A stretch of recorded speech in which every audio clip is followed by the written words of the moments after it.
अहमदहु व नसल्ली अला रसूलिहिल करीम अम्मा बाद फ़ाऊज़ु बिल्लाहि समीन अलीम मिनश शैतानिर रजीम बिस्मिल्लाहिर रहमानिर रहिम रब्बि इश्रह ली सदरी वयस्सिर ली अमरी वहलुल उक़दतम मिन लिसानी यफ़क़हू क़ौली।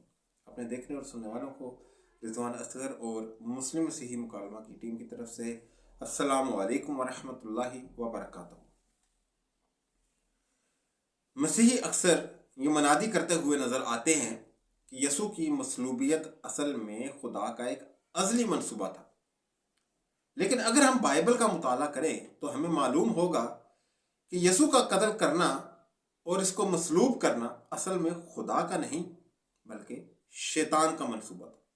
जी हाँ, अगर हम यूहन्ना की इंजील के बाब 8 की वर्ष 39 तक 44 को पढ़ें तो इसमें लिखा है कि उन्होंने जवाब में इससे कहा कि हमारा बाप तो इब्राहिम है। तो यसू ने उनको जवाब दिया, यसू ने इनसे कहा कि इब्राहिम के फर्जंद होते तो इब्राहिम कैसे काम करते, लेकिन अब तुम मुझ जैसे शख्स के कत्ल की कोशिश में हो जिसने तुमको वही हक बात बताई है जो उसने खुदा से सुनी है।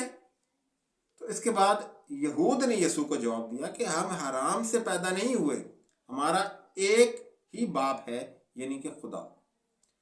तब यसू ने इनको जवाब दिया और इनसे कहा कि अगर खुदा तुम्हारा बाप होता तो तुम मुझसे मोहब्बत रखते, इसलिए कि खुदा ने मुझे भेजा है, और क्योंकि मैं आपसे नहीं आया बल्कि इसने मुझे भेजा है तो तुम मेरी बातें क्यों नहीं समझते, इसलिए कि मेरा कलाम नहीं सुनते, मेरी बात नहीं मानते।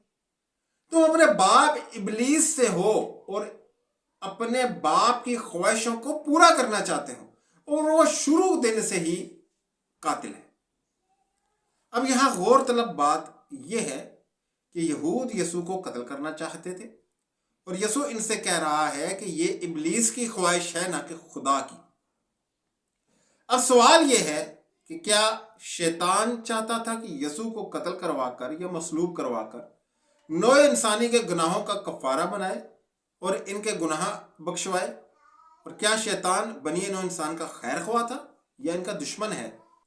अब गौर करने की बात यह है कि खुदा तो ज़बूर में अपने मसीह की बाबत यूं फरमाता है कि वो मुझे पुकारेगा तो मैं इसकी पुकार का जवाब दूंगा, मैं मुसीबत में इसके साथ रहूंगा, मैं इसे इसके दुश्मनों से छुड़ाऊंगा और इसको इज्जत बख्शूंगा, मैं इसकी उम्र दराज करूंगा और इसको उम्र की दराजी से आसूदा करूंगा और इसे अपनी निजात दिखाऊंगा।